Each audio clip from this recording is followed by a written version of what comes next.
Bonsoir tout le monde.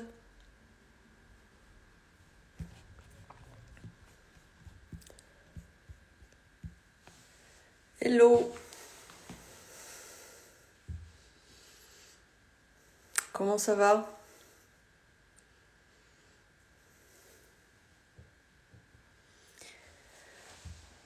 Bonsoir, bonsoir. Bon, je vous laisse arriver tranquillement comme d'habitude.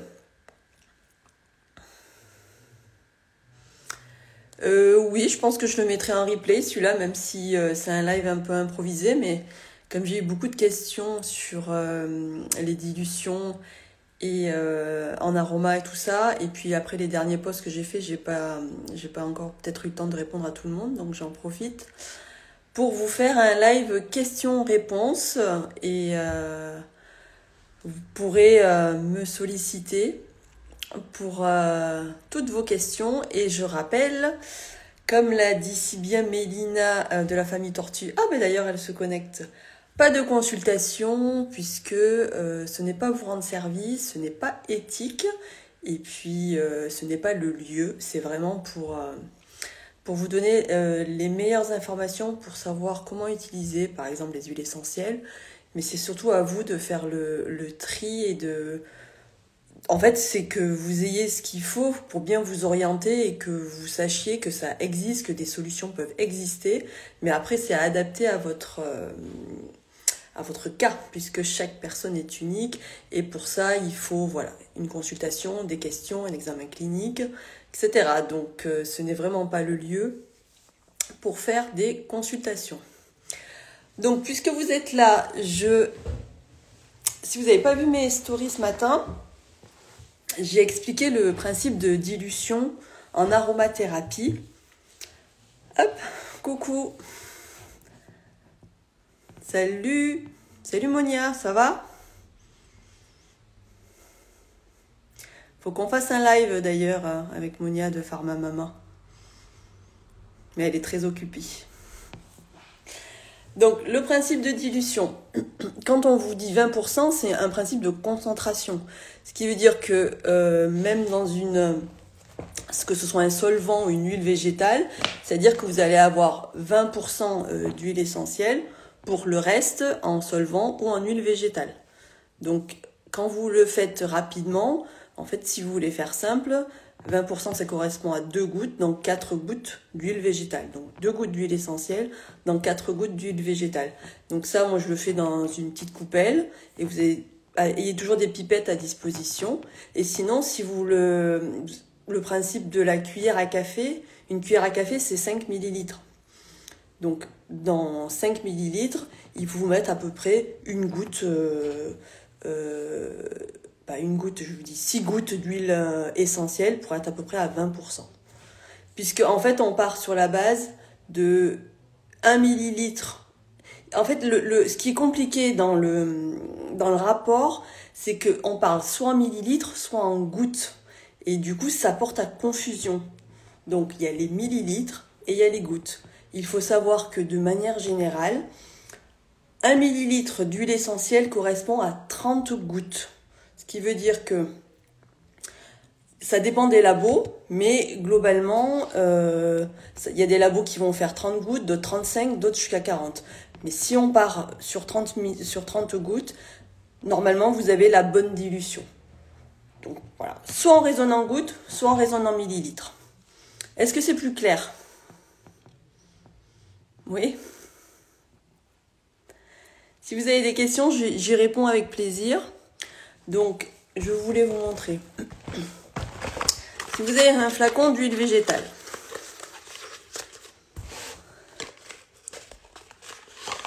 Ah oui, Monia, tu vas coucher le petit?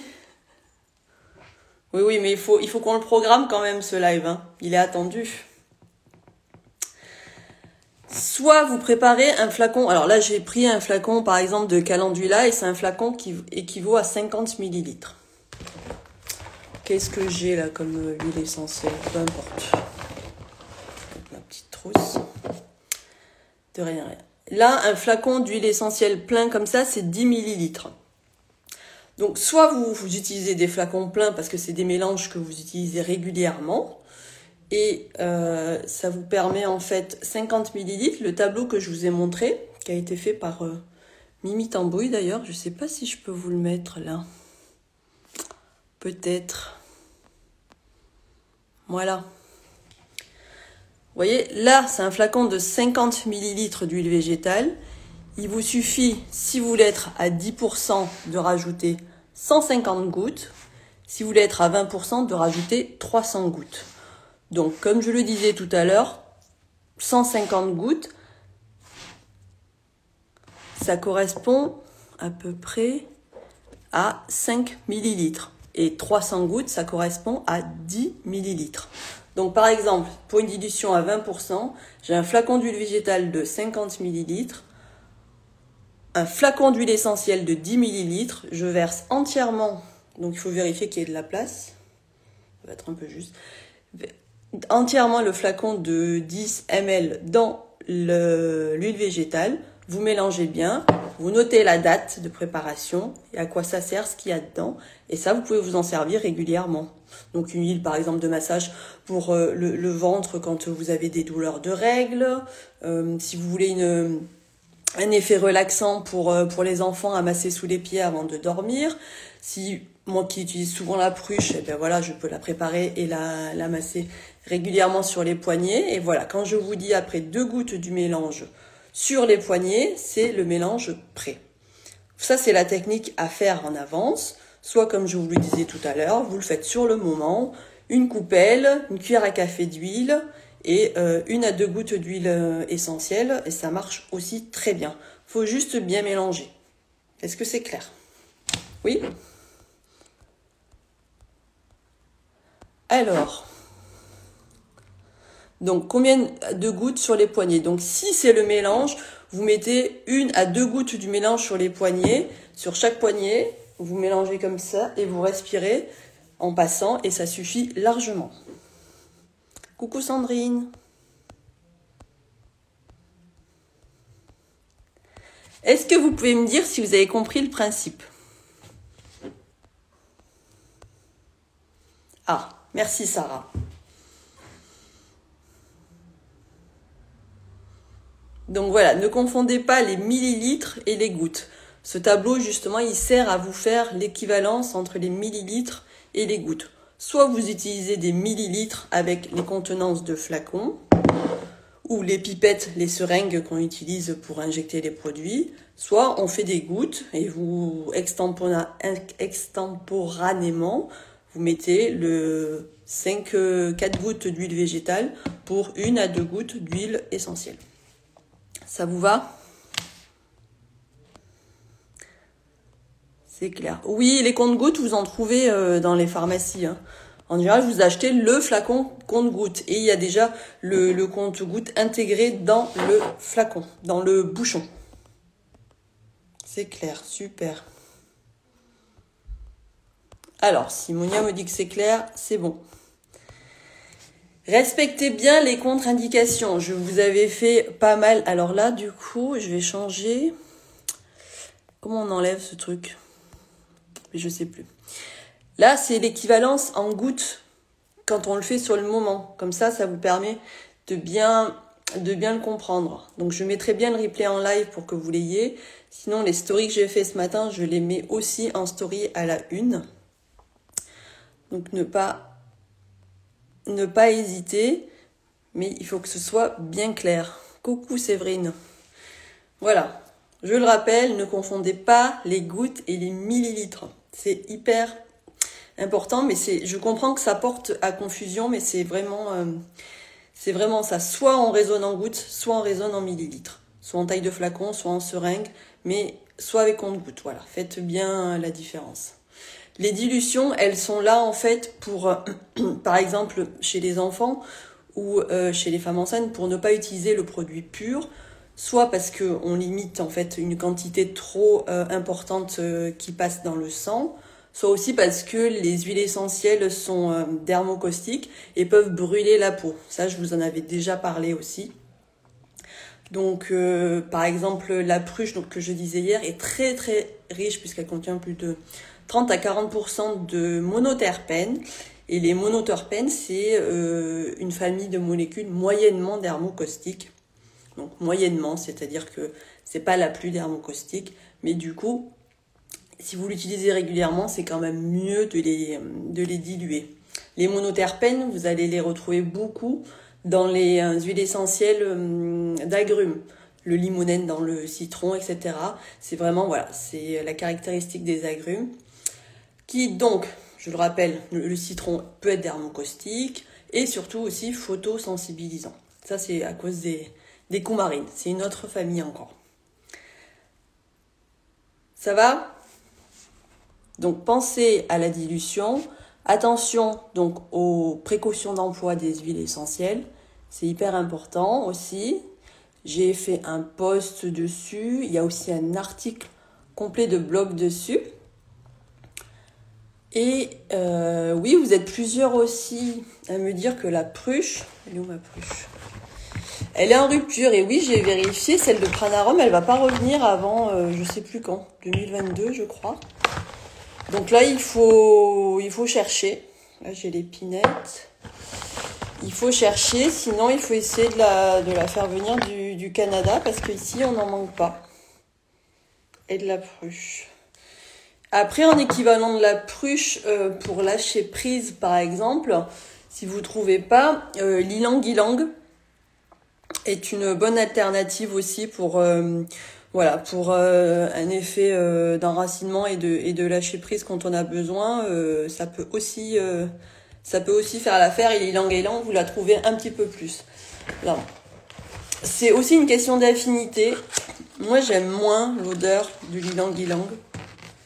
Ah, Séverine a testé la pruche. Oui, voilà. Il faut être réceptif aussi à l'odeur, parce que l'olfaction en aroma, c'est vraiment aussi le fait de s'approprier l'huile essentielle. Moi, je la trouve trop forte. Bon, je l'ai, hein.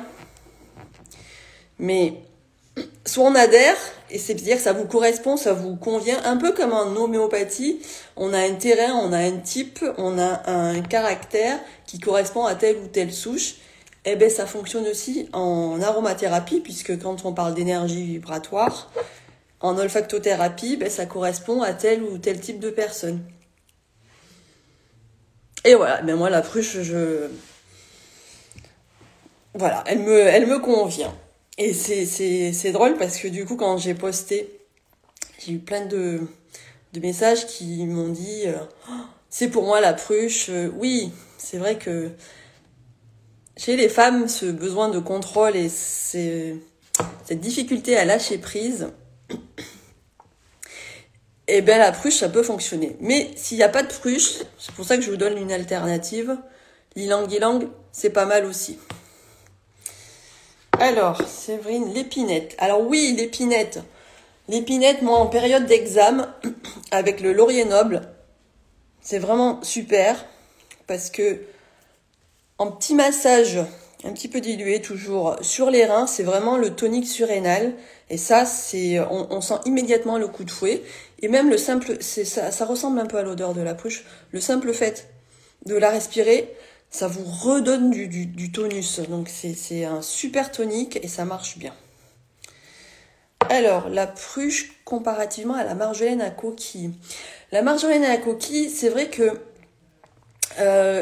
pour moi, c'est l'huile essentielle de la gentillesse. Donc quand on est un peu rabougri, qu'on supporte pas grand-chose, c'est pas forcément un peu de déprime ou de tristesse comme la pruche. C'est plus, c'est un peu plus quand on supporte plus grand-chose et qu'on râle pour rien. Ou voilà. C'est vrai que la marjolaine, elle fonctionne bien. Elle peut aussi marcher dans la charge mentale un peu trop forte. Mais la marjolaine, elle est aussi, je la trouve plus masculine. Je sais pas ce que vous en pensez, mais moi je la trouve plus masculine. Sur les odeurs, franchement, travaillez sur les odeurs en huile essentielle, parce que ça parle beaucoup. Vous ressentez, normalement, quand ça gère les émotions, vous ressentez des choses sur les huiles essentielles. Donc, moi je trouve que la marjolaine est plus masculine. Mais voilà, quand on a une femme et qu'on a une charge mentale et qu'on râle tout le temps, ça fait aussi effet. Voilà, pour moi, c'est pas le moment, la marjolaine à coquille. Vous voyez, Je vais rester sur ma pruche. Bon, j'espère que vous la trouvez. Elle me fait tout de suite du bien. Vraiment, l'olfactothérapie, peut-être qu'il y a des gens sceptiques, d'ailleurs, dites-moi si si vous êtes sceptique à l'olfactothérapie, parce que c'est quand même... Mais voilà, il y a des cas où même porter une huile essentielle sur soi, le fait de ressentir l'énergie de l'huile essentielle, ça peut fonctionner. Bon, moi, voilà. Mais rien que de la respirer. Alors, qu'est-ce que tu me dis, Monia? Ah bah dans le mille, alors je vais poser la marjolaine bien en évidence sur mon meuble. Je ne supporte plus rien. Ouais, voilà. C'est... c'est... Et encore une fois, il y a plein d'alternatives. Il y a un paquet d'huiles essentielles. L'encens aussi dans la gestion des émotions est très très bien. Elle est très très efficace dans le deuil, dans cette sensation de pas y arriver. L'encens aussi est une belle alternative. Dites-moi alors, celles qui ont essayé la pruche ou celles... Est-ce que vous avez pu en commander déjà? Non, j'arrête pas. Du coup, si mon homme a du mal à lâcher prise, la pruche, c'est bien. Oui, oui. En fait, la pruche, elle permet de se recentrer. Le fait de lâcher prise, c'est pas le fait d'abandonner, c'est le fait de se dire, j'y arrive pas comme ça, il faut que je change. Donc, du coup, ça permet de prendre un petit peu de recul et de se recentrer pour avancer. Voilà, c'est en ça que la pruche va aider. Difficile de trouver de la pruche. Oui, c'est ce que j'ai bien compris. Alors moi, je vous ai mis en story, j'en ai trouvé sur EasyPara. Je suis pas du tout sponsorisée. Mais voilà, il y a des sites de pharmacie en ligne sur lesquels vous en trouvez. Donc essayez avant qu'il n'y en ait plus, mais il y a déjà une dizaine de personnes à qui j'ai conseillé d'acheter sur EasyPara. Donc sinon, je vais peut-être faire un petit commerce d'huile essentielle de pruche. Oui, il y a l'épinette aussi. Mais voilà, toutes les conifères comme ça, quand il y a... Moi, je me sens rassurée. C'est comme si c'est très enveloppant, les sapins. L'ylang-ylang, voilà, la trouve plus... Elle est plus sensuelle, elle est plus... Oui, pour moi, c'est pas... En fait, ça dépend des moments. Voilà, c'est vraiment à vous... Je sais pas si avec le live, tu crois qu'il va être en rupture, mais vraiment, moi je l'ai découverte il y a depuis que je suis là, l'année dernière, j'avais fait mon cours d'aroma, je la connaissais pas du tout, alors que j'étais déjà très férue d'aromathérapie, mais une révélation, vraiment. Alors, pour le dosage de la pruche, je vous ai mis mon post plutôt en olfaction de manière... Est-ce que je voulais diluer? Hop, voilà. C'est pratique cette fonctionnalité d'Instagram. Vous la diluez à 20% comme c'est précisé dans une huile végétale, peu importe l'huile végétale. Et ensuite, de ce mélange-là, vous appliquez sur les poignets directement.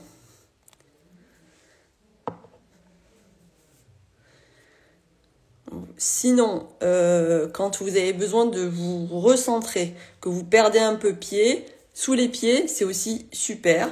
Et moi, je l'ai toujours à proximité et je la respire régulièrement. Mais une lesson workshop. Merci Sarah. Je le voyais pas comme ça.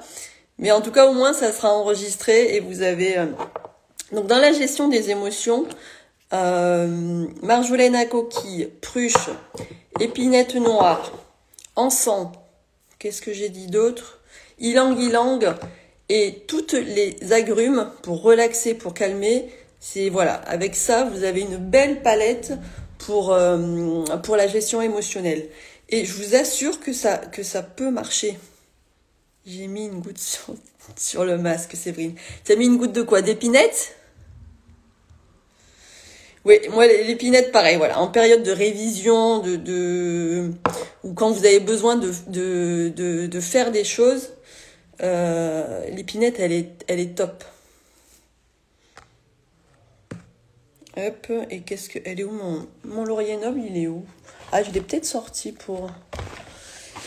Laurier noble, je vous le rappelle, pensez à la couronne de laurier de César. Elle est...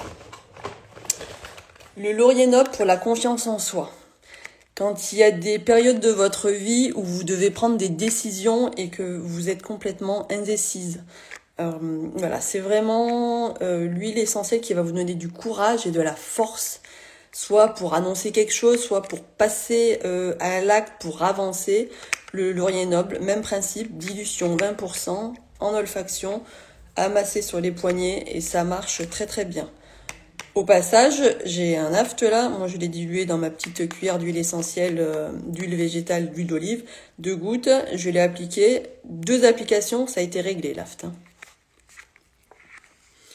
Donc ça, il y a tellement d'usages possibles pour une seule huile essentielle, c'est complètement dingue. Donc bon, moi j'en ai beaucoup, hein, mais par exemple si vous avez la lavande fine. Moi, j'avais fait un journal sur la lavande fine où il y avait 15 utilisations possibles. On s'en rendait pas compte, mais pour les douleurs de règles, pour les problèmes de peau, pour les brûlures, les eczémas, pour calmer, pour se relaxer, dans le bain, pour le petit, voilà. Je peux vous citer vraiment une vingtaine d'utilisations sans problème. Et ça, c'est valable pour toutes les huiles. C'est pour ça que quand je fais les posts un peu monographie, c'est pour vous donner une idée de toute la palette d'action des huiles essentielles. Ça, c'est hyper bien. Alors, vous avez loupé le début. C'est pas grave, il sera en replay. Bon, après, c'est très improvisé, mais...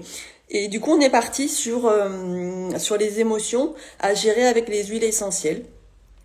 Donc, j'espère que ça vous plaît. Alors, du coup... Si je récapitule, cruche épinette, marjolaine, laurier noble, ylang-ylang et... Ah, j'ai plus d'encens, mais l'encens c'est bien. À la camomille aussi, vous pouvez rajouter. Et toutes les agrumes pour calmer. C'est multifonction. Mais oui! Et voilà, moi j'ai mes petites trousses. D'ailleurs, il faut que je vous montre ma trousse. Bougez pas, je vais vous montrer ma petite trousse.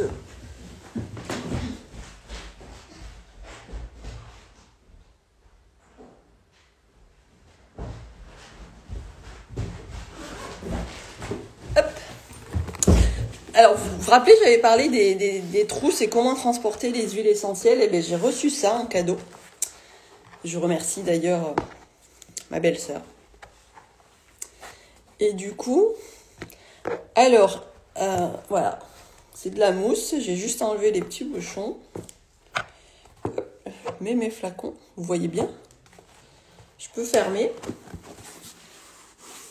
Et je peux... Alors, le seul regret que j'ai sur cette trousse, c'est peut-être que la poignée est comme ça et du coup, ça renverse les flacons. Donc, moi, j'aurais préféré la poignée au-dessus. Mais bon. Et après, il y a même des petites gommettes où je peux mettre les noms des huiles essentielles dessus pour les repérer. Voilà, il y en avait qui m'avaient posé la question. Mais ça, c'est bien pratique. Mais je ne sais pas où la trouver. Je ne sais plus. C'était un cadeau. Alors,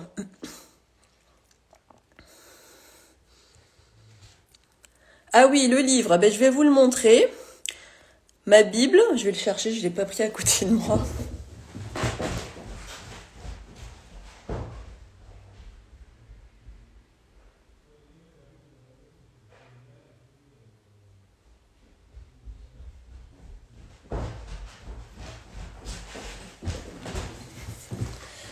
Hop, ma Bible, elle est ici. Bon, j'en parle souvent. Vous l'avez aussi en story à la une lecture. C'est le livre Guide terre vivante des huiles essentielles de Françoise Quick-Marinier. Est-ce que je l'ai en photo? Je ne sais plus. Et ben, il est hyper bien fait. Je vous assure, voilà. Là, vous avez tout ce qui est généralité, les toxicités des huiles essentielles. Les tableaux sur les huiles végétales, les hydrolats. Ah oui, on me pose souvent la question quelle différence entre les hydrolats et les eaux florales. Alors, les hydrolats, c'est La partie aqueuse, c'est l'eau de la distillation que l'on récupère quand on fabrique une huile essentielle. L'eau florale, c'est pareil, c'est un hydrolat, mais pour les fleurs. Donc, toutes les fleurs comme la camomille, la rose, on appelle ça aussi des eaux florales, mais ça s'appelle aussi hydrolat. Voilà pour la différence. Hop. Donc, quand vous prenez une huile, vous avez tout de suite les contre-indications, femme enceinte, pas femme enceinte, adulte, enfant, et les voies qui sont les plus utilisées, voie orale, diffusion ou la peau pure ou diluée. Donc ça, c'est hyper bien fait. Et après, il y a tous les indications et la petite histoire et tout ça. Et à la fin, vous avez par pathologie, c'est rangé par thème. Voilà. Stress, je lui dis à l'envers. Anxiété, troubles nerveux. Et voilà, en fonction. Vous avez des tableaux, des arbres décisionnels.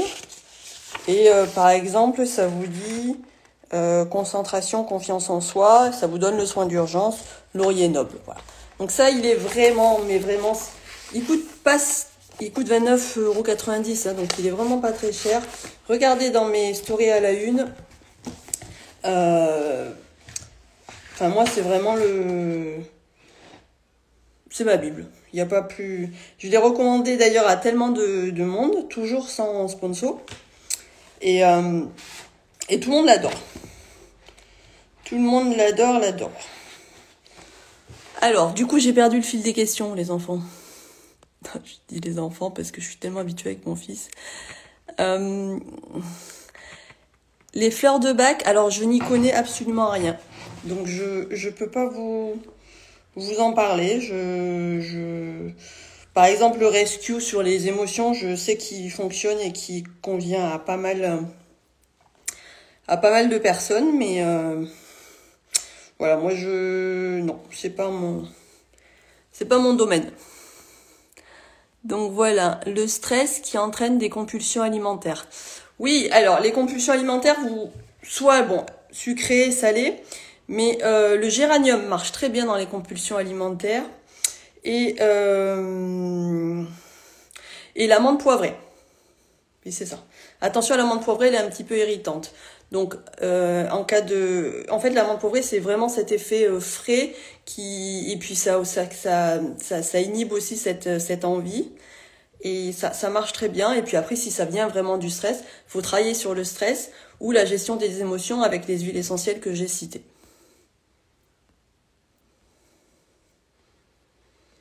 Alors, le géranium bourbon, c'est juste une variété de géranium qui vient de La Réunion, je crois. Je vous dis ça. Hop. Géranium rosa, mais le bourbon, oui, c'est une variété, il me semble. Vous voulez l'utiliser, le géranium, dans les émotions, vous l'utilisez comment? Hop. Sur Amazon, on dit la trousse. Oui, Sarah, elle a le livre, elle a. Le pamplemousse pour les pulsions, c'est plus les pulsions salées. Mais ça peut marcher aussi, tout à fait. Tout à fait. Hop. Le géranium, moi, je la trouve plus tonique que relaxante. Donc après, c'est à vous de me dire comment vous l'utilisez.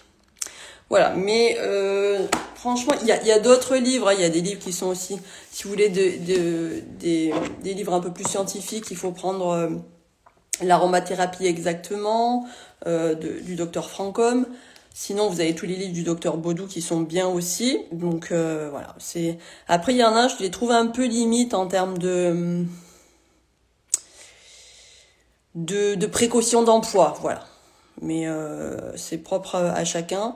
Mais n'hésitez pas à vous faire conseiller. Hop, le pamplemousse. Voilà. Donc oui, le livre, la trousse. Qu'est-ce que je voulais vous dire d'autre sur les huiles essentielles?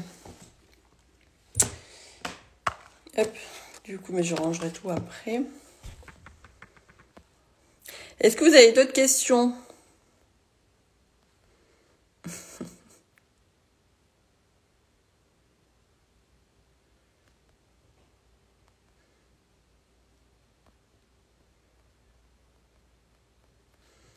Ben, ça va, vous êtes quand même pas mal.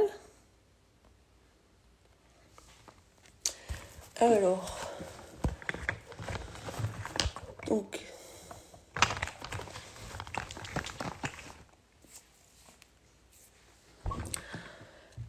en cas de réveil difficile, c'est-à-dire un réveil difficile, c'est-à-dire que vous avez du mal à vous lever, ou c'est parce que vous avez mal dormi. Ben, je vais vous montrer un exemple d'ailleurs.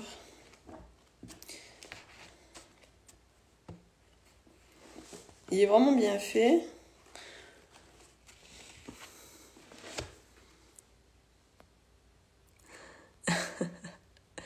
Malgré une nuit sans réveil.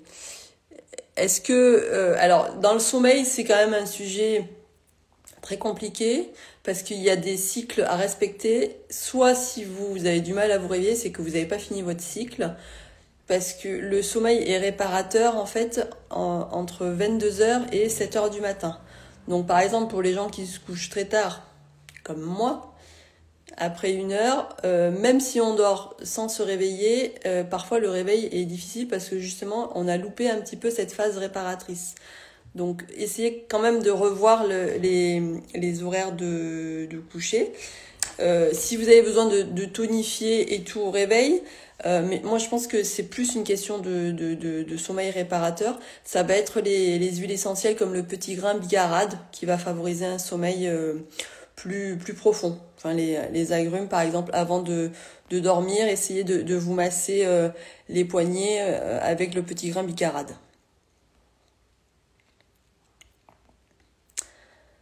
Alors, ben pour les réveils vers 4h du matin, pareil. Après, entre 3h et 5h, les réveils sont assez...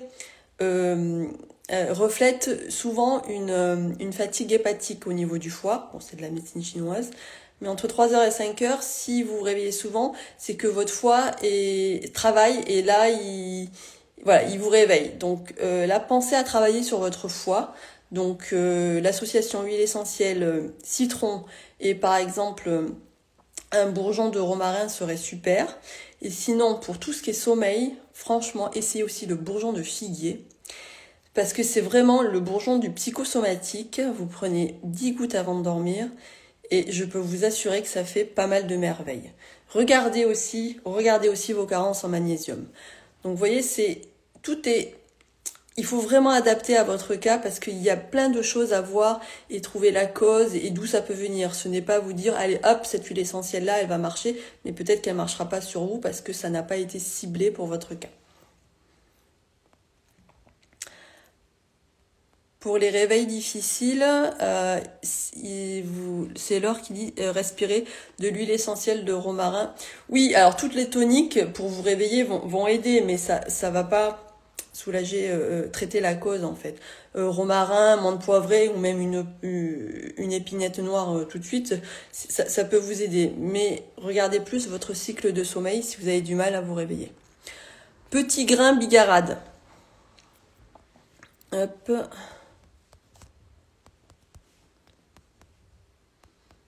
Bigarade. Ou bigaradier, ça c'est l'arbre. Alors.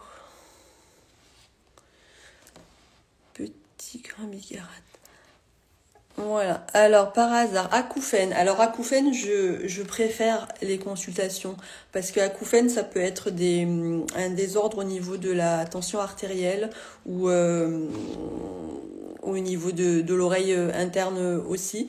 Donc, moi, je préfère que vous consultez. Les acouphènes, moi, je les traite pas directement en aroma. On va voir si dans mon livre, il y a des solutions. Je crois que oui. En homéo, ça marche aussi, les acouphènes en homéo. Hop. Si vous croyez que je sais tout, c'est pas vrai. Hein. Je fais les recherches aussi. Ah oui, les allergies, je pense que je vais faire les prochaines stories sur le sujet. Alors attendez, je reviens sur l'acouphène. Hop, si vous voulez une idée, ça n'empêche pas la consultation, je vous le rappelle. C'est de diluer un peu d'huile essentielle de cyprès, une goutte avec une goutte d'huile végétale et amasser derrière les oreilles. Ça vient de mon livre. Huile essentielle de cyprès. Attention, le cyprès, c'est contre-indiqué si vous avez eu des cancers hormonaux dépendants. Le bourgeon de sorbier, oui, bonne idée aussi pour les acouphènes. Donc les allergies, il y a plein de choses à faire, il y a plein de solutions naturelles. Il y a d'abord le lavage de nez, c'est obligatoire. Si vous faites pas ça, les allergènes vont rester en contact avec la muqueuse et c'est vraiment moi la première chose que je recommande. Ce que vous faites, ce qu'on fait au bébé, eh ben pareil. Et même pour l'hiver, c'est très très important d'avoir les muqueuses aériennes propres pour pouvoir bien se défendre. Et ensuite, vous avez toute la palette en micronutrition avec tout ce qui est riche en quercétine. C'est très très important puisque c'est un antihistaminique naturel. Les oignons sont très riches en quercétine, le poireau par exemple aussi. Et sinon, vous pouvez les prendre en comprimé, ça existe. Et l'huile essentielle de l'allergie, il y en a deux. C'est l'estragon, je crois que vous avez du mal à la trouver, et la camomille allemande ou matricaire, ne pas confondre avec camomille noble ou romaine. C'est la camomille allemande qui contient, elle est un peu bleue parce qu'elle est très très riche en chamazulène, qui est une sesquiterpène qui est vraiment antihistaminique. Et sinon l'estragon, pareil. Dans l'estragon, une goutte 3 fois par jour dans une cuillère de miel ou une mie de pain, c'est un très très bon antihistaminique aussi. Donc ça, c'est si vous voulez rester sur les huiles essentielles. Évidemment, associé avec un bourgeon de cassis, qui est un antihistaminique naturel et qui va aussi agir sur tout le reste de l'organisme, foie, surrénal, pour limiter la réaction allergique. Mais je pense que je vais même faire un post dessus parce que, en fait, il fait beau en France, j'ai l'impression déjà, et que ça a démarré, les allergies. Donc moi ici, je suis encore à moins 8 degrés. Donc le printemps, c'est pas pour tout de suite, comme je l'ai dit ce matin. Mais je vais me pencher sur le sujet de l'allergie, je vais en parler. Alors, merci pour les aides, parce que le docteur Brock parle du sorbier dans les acouphènes. Oui, j'y pense pas souvent, mais c'est vrai. Une huile essentielle pour traiter le mal de gorge. Oui, vous pouvez. Le thym à linalol pour le mal de gorge, c'est mon petit chouchou. Donc pareil, si vous l'associez au Ravinsara pour le côté immunostimulant, ça serait bien. Par voie orale, si vous pouvez, ça serait top.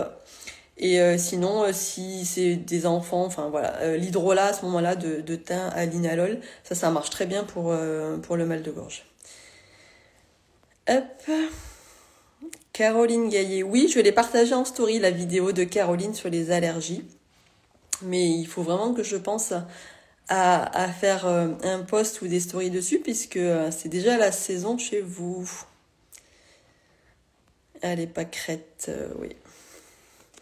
Oui, je l'ai partagé en story. Voilà. J'ai plein de posts à faire. Je suis en cours, mais pour les allergies, le bourgeon de cassis, voilà, je reviens là-dessus. Je vous en avais déjà parlé, je vous en reparle.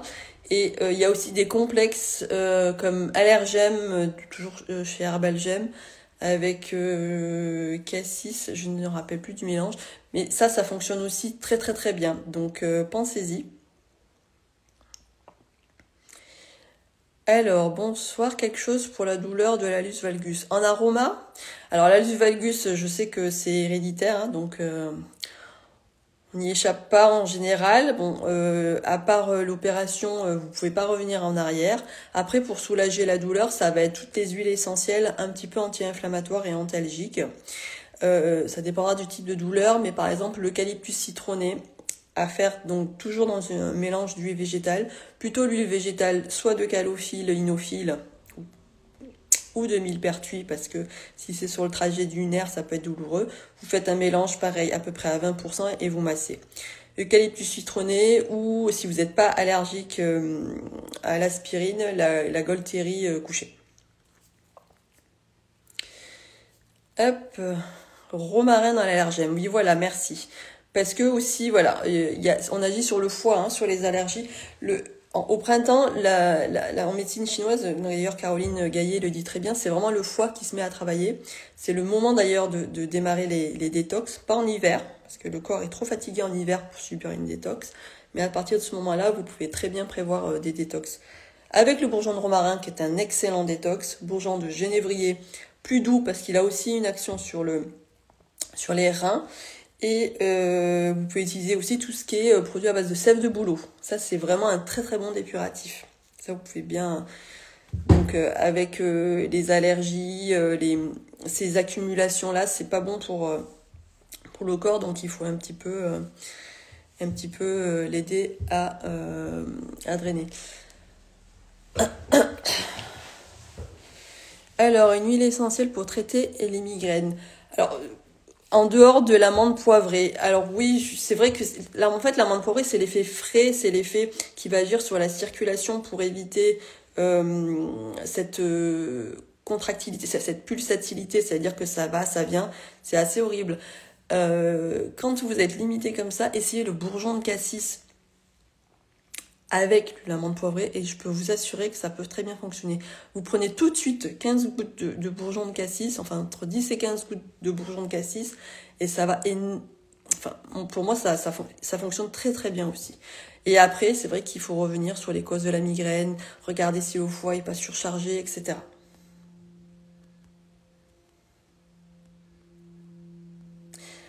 Les détox sont à préconiser soit au printemps, soit à l'automne. Pas les autres saisons, tout à fait. Seulement 2 fois par an. De temps en temps, on peut faire des détox douces avec si vous avez par exemple pris beaucoup de médicaments, si y a eu une opération, voilà, avec une anesthésie. Mais les vrais détox que faire, c'est uniquement au changement de saison que sont le printemps et l'automne. Mais le printemps est la période la plus adaptée. Après,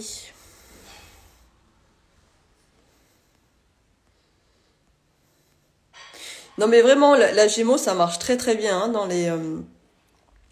les migraines. Je vous le recommande. Émilie parle de Midogem. Moi, je l'ai pas essayé parce que le bourgeon de cassis immunitaire fonctionne déjà très très bien. Mais c'est vraiment, on l'oublie, c'est quelque chose que je recommande beaucoup maintenant. Alors, il y a Echo qui demande est-ce possible d'avoir un effet détox foie-pancréas avec un massage en externe?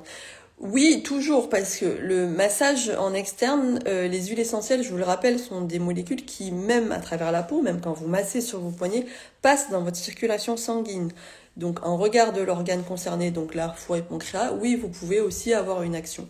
Donc, si vous pouvez très bien masser pour stimuler votre foie avec le citron, par exemple, ou... Hop. Mais après, si vous voulez agir de l'intérieur, les bourgeons comme le romarin ou le genévrier sont très très efficaces aussi. Hop, je sais pas, ça fait combien de temps je suis en live. Je vais peut-être vous enlever la photo, je sais pas comment on l'enlève.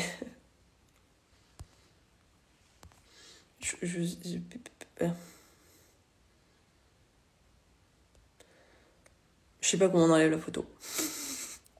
M'en veuillez pas.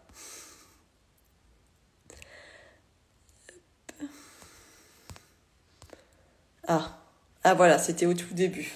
Vous me voyez peut-être mieux. Ça y est. Donc, du coup, vous me demandiez des formats, a priori les IGTV, ça vous... Mais rigolez pas.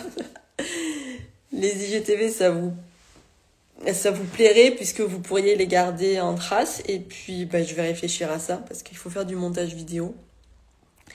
Et le montage vidéo, je sais pas. Alors, il y a d'autres questions. Le marronnier d'Inde peut-il être massé? Alors, tout dépend de quel marronnier d'Inde vous parlez. Est-ce que c'est de l'intrait de marronnier? Est-ce que c'est le bourgeon? À masser, c'est pas ce que je recommande parce que quand si elles sont très enflammées et que là le passage sanguin est trop fort, Plutôt par exemple un bourgeon de marron d'Inde, ça serait bien plutôt à avaler.